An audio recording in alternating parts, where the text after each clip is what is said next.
by Hashem Yahushai, by Hashem Rakah Kodash. Double honors to the apostles of Great Millstone. Salutations unto the elect men feeding the sheep of Yahweh, by Hashem Yahushai in sincerity and truth, with this great gospel coming out of our Bible. And we're going to get into this lesson. Man, these nations are mad. These nations are angry. These heathen nations, right? They came to America for that American dream. That American dream. Let's get this right quick. Right? They left their countries, man, for a better life. They came here for a better life, for more money, a better opportunity. Because one thing Esau Edom did was destroy the foundations of these other countries, man, where to the point where their economic system has failed. The people are living in pure poverty. People are living in pure poverty. They're depending on American dollars, right? They're looking for the so-called white man to come help their country, man, whether it be with wars, whether it be with famines, whether it be with natural disasters, man. They're always looking for Esau Edom for help. And a lot of them, they come here to the Americans thinking, this is the place, this is the kingdom, this is the greatest kingdom ever. And now they got to deal with reality. I'm gonna read. It says, what does the American dream mean to you? A house with a white picket fence, lavish wealth, a life better than your parents. Do you think you will be able to achieve the American dream? Do you think you will be able to achieve the American dream? Right? The American dream is a thing of the past. It's a thing of the past. It says the American dream is dead. The American dream is dead and barely existed to begin with. The main reason the American dream is dead for all Americans, regardless of race, is due to wealth inequality in the United States today. Right? You got 1% ruling over 99%. The elites don't care nothing about the poor people of this society. Right? So these heathens, they don't left their homeland to come to America for a better education, right? Better housing, more opportunity, a safer lifestyle for their families. Because you deal with their countries. You go to the Arab world, it's war in the Arab world. You go to India, Africa, it's poverty, war, pestilence, all type of things going on in these different countries. So they come to America thinking they're going to do better. But what are they finding out? The American dream doesn't exist for them, right? Sold an American dream. These workers from India wound up living a nightmare. That's what you got people going through right now. The American nightmare. I'm reading the book of Revelation 11 and 18. And it reads, and the nations were angry. The nations were angry, right? This internet right now is exposing America for causing a lot of drama in these other people's countries, right? When you go to Central and South America, why is these drug lords fully active? Why is there so much violence and poverty? You got to blame Esau Edom. You go to Africa, why are these people dying in poverty, being shot with inoculations that's killing off the people? You got to blame Esau Edom. You go to the Asian countries, man, what's going on? Nothing but war and fighting and drama. You got to blame Esau Edom.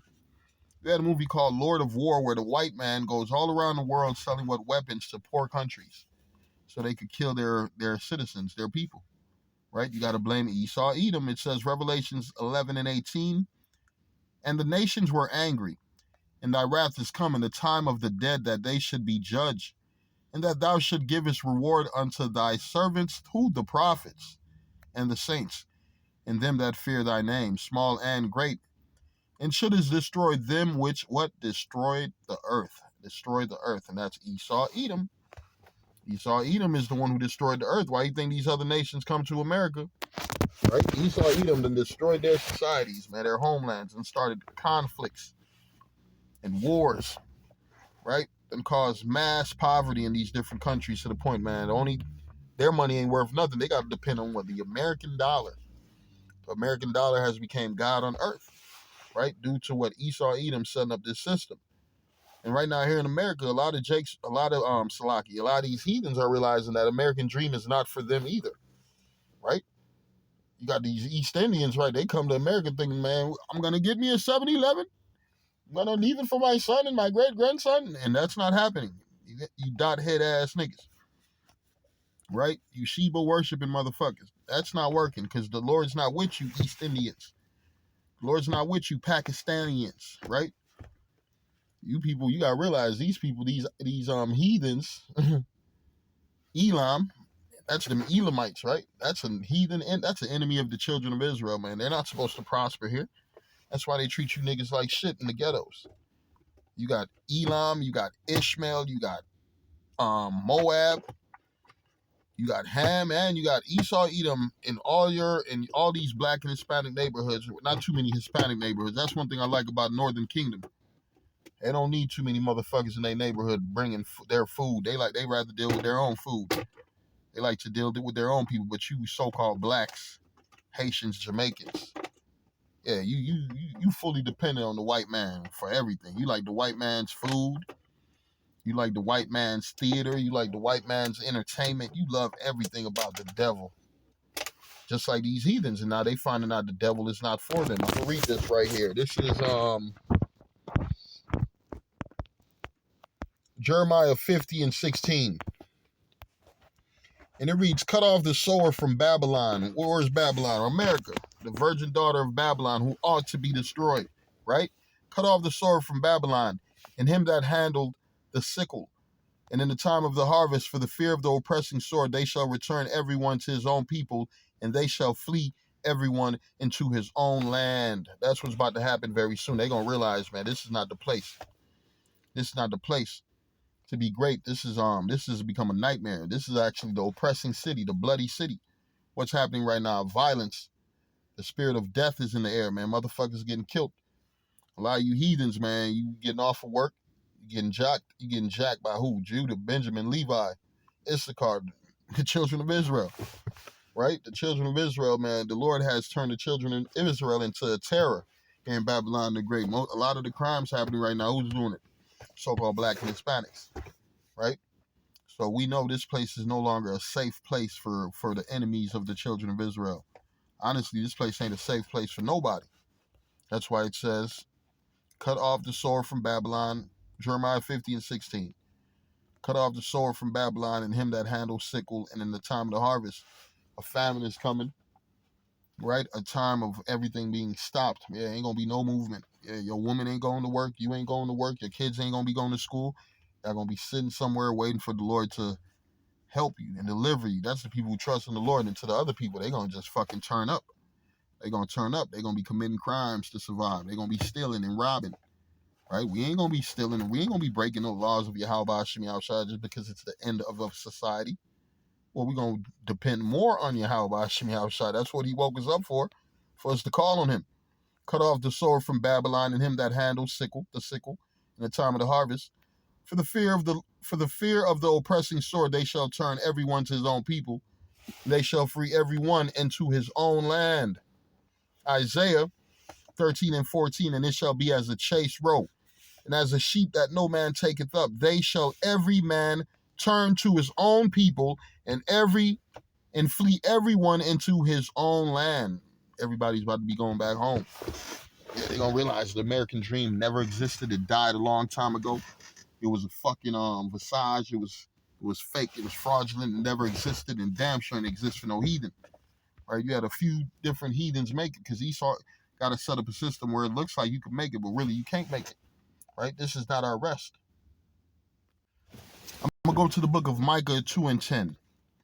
Arise, ye, and depart, for this is not your rest, because it is polluted.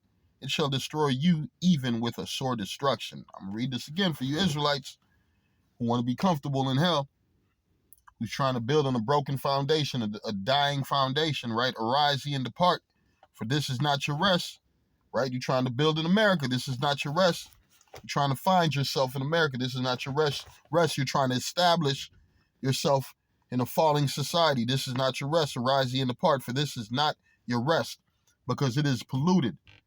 It shall destroy you even with a sore destruction. You see our people here in America, they are destroyed, right? What the Bible said, you are destroyed for lack of knowledge. And one thing you're not getting here in Babylon the Great is the knowledge of Yahweh Shemi Shai. They're not going to give it to you. You got to find it. You got to find it through the prophets on the highways and byways. What they doing on the internet? They cutting our pages, right? They cutting our pages. They making sure this truth don't get out. But one thing you can't do, you cannot stop this truth. You can't stop it. I'm going to finish with 2 Corinthians 13:8. Yeah, for we can do nothing against the truth, but for the truth. For we can do nothing against the truth, but for the truth, right? You can't stop this word from spreading. Just like we can stop Esau, Edom from taking over, right? Everything is according to what the prophecy, according to the things that were written before time. What are we watching? We're watching everything play out. Watching everything play out. 2 Corinthians 13 and 8. For we can do nothing against the truth, but for the truth. Yeah, every time your video gets cut, every time Esau deletes a page, what they doing? They helping forwarding the truth, right? Because it says we shall be hated, right? This word is not supposed to be loved by everybody, right? This word is supposed to be, you got a lot of Jakes. They done push a report. They done, how can we say, flag their page, flag their channel because of the truth. It ain't just Esau, Edom. It's a lot of hoe-ass Israelites who don't like what we're saying. A lot of bitches. A lot of fucking women who are stuck in their feelings. They don't like what we're saying because this truth is for the men of the Lord. Right? Unto ye men I call. And a lot of these women, they don't want to be in order. They don't want to be under a man. But you sisters who are listening and learning and who are ready to be submissive to your man, man, you continue. But to you other women, you gonna fucking die, man. You women trying to get our pages cut, you bitch ass niggas. Right? You Edomites. You haters of righteousness. Right? The Lord got his eyes on you. 2 Corinthians 13 and 8. For we can do nothing against the truth, but for the truth, man. You can't stop this.